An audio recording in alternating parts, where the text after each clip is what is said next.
Why did Dwight Eisenhower barely speak after George Patton died? Not a speech, not a tribute, just a short official statement. And silence. This was the man who had fought beside him across Europe, the general who helped win the war. So why did Eisenhower choose distance instead of respect? To understand that silence, we have to go back to when their partnership first began to break. To understand Eisenhower's silence, we first have to understand his relationship with Patton. Long before they became famous generals, they were simply officers in an army that few people took seriously. In the 1920s, the United States Army was small, underfunded, and still preparing to fight the last war, not the next one. Most senior commanders believed future battles would look like World War I. Slow advances, static fronts, endless trenches. But two officers quietly disagreed. George Patton believed war should move fast, violently, and decisively. Dwight Eisenhower believed victory depended on coordination, planning, and control. They studied armored warfare together. They analyzed European military theories. They participated in experimental exercises that many older officers ignored. At first, this difference made them effective partners. Patton pushed forward. Eisenhower balanced the risk. Together, they represented two sides of modern warfare, but even then, one question already existed. What happens when speed begins to challenge control? War turned Eisenhower and Patton from partners into necessity, and nowhere was that clearer than after Normandy. June 1944. The Allied landings succeeded, but the advance immediately slowed. American and British forces became trapped in the hedgerows of northern France. German defenses held strong. Every field became a battlefield. Every kilometer cost lives. Eisenhower faced a dangerous problem. The invasion had worked, but the breakthrough had not. He needed momentum. And there was only one commander who believed momentum could decide a war: George Patton. In late July 1944, Operation Cobra began. After massive aerial bombardment near St. Lo, German lines finally cracked. Patton's Third Army surged forward. What followed shocked both allies and enemies. American armored columns moved so fast that supply units struggled to keep up. German headquarters received reports that were already outdated when they arrived. One German officer later admitted, "For soldiers on the ground, Patton became more than a commander.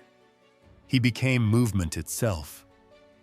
Patton himself once described his philosophy simply: speed terrified the enemy, but it also worried Eisenhower, because a general who moves faster than the enemy can also move beyond control.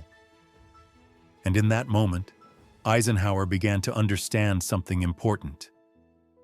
Patton was winning battles, but victory under Patton always carried risk. And soon, success itself would create tension between them. Can a commander become too effective for the system meant to control him? The tension between Eisenhower and Patton did not begin with victory. It began with a moment of weakness. To understand that moment, we have to go back 1 year, to Sicily, 1943. The Allied invasion of the island was moving forward. German and Italian forces were retreating. On paper, the campaign looked successful, but inside field hospitals, another battle was being fought. Exhaustion, shock, fear. Soldiers who had survived constant artillery fire and combat stress began collapsing mentally. At the time, the military did not yet understand combat trauma. What we now call psychological injury was often seen as cowardice. During a hospital visit near Nicosia, Patton encountered two soldiers suffering from severe battle fatigue. They had no visible wounds, no bandages, no blood. To Patton, This looked like refusal to fight. Witnesses later recalled that his reaction was immediate and explosive. He shouted at the soldiers, accused them of cowardice, and then struck them.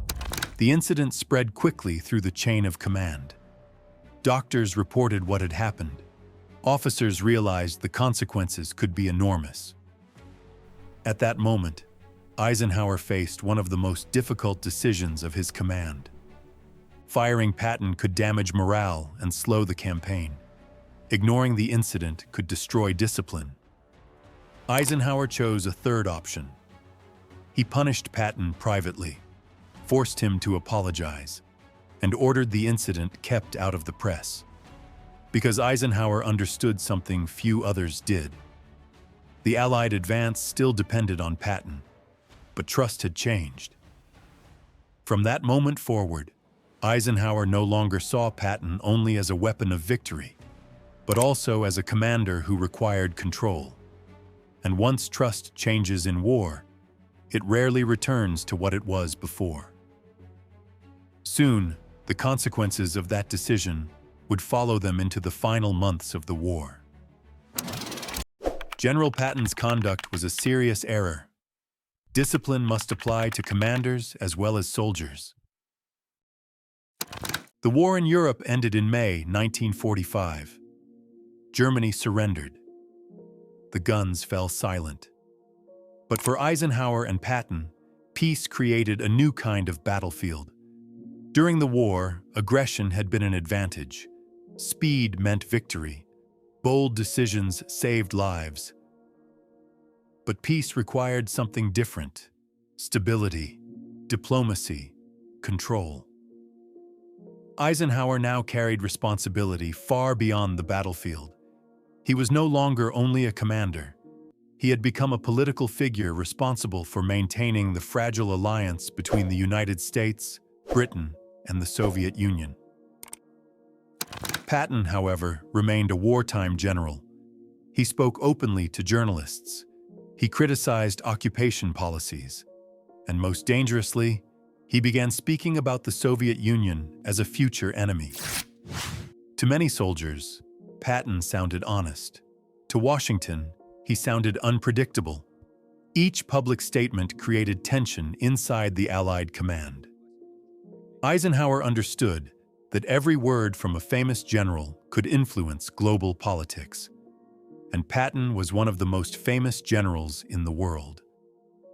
Soon, the situation became impossible to ignore. Patton was removed from major command responsibilities and reassigned away from the political center of post-war Europe. Officially, it was a routine reassignment. In reality, it was distance. Distance between two commanders who once depended on each other. Because the war that had united them was over, and a new conflict, quieter, political, and far more fragile, had already begun. And most dangerously, he began speaking about the Soviet Union as a future enemy. We defeated one tyranny only to stand beside another. And then, something happened that no one expected. On December 9, 1945, General George Patton was involved in a car accident near Mannheim, Germany. The collision seemed minor, but Patton suffered a severe spinal injury. He was paralyzed from the neck down. For 12 days, the general who had driven armies across Europe lay motionless in a military hospital. On December 21, 1945, George Patton died. America expected a powerful farewell, a speech from the Supreme Commander, a tribute to one of the most aggressive and successful generals of the war. But Dwight Eisenhower chose restraint. His statement was short, formal, carefully controlled. No personal memories, no emotional praise. Why? Because by the end of 1945, Patton no longer represented only victory. He represented controversy, political risk, a voice that no longer fit the fragile balance of the post-war world. Eisenhower understood that the war had ended, but history had not. And sometimes, leadership means protecting the future, even at the cost of silence. Eisenhower did not stay silent because he forgot Patton. He stayed silent because the world was already moving into a different kind of war. One fought not with tanks, but with diplomacy. And in that world, silence was also a decision. Was Eisenhower's silence a cold, strategic decision, or the final act of a commander who understood that the world had already moved on from men like Patton?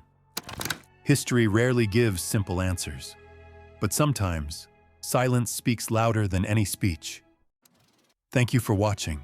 This was Mike, and this was War, from Mike's point of view. See you in the next video.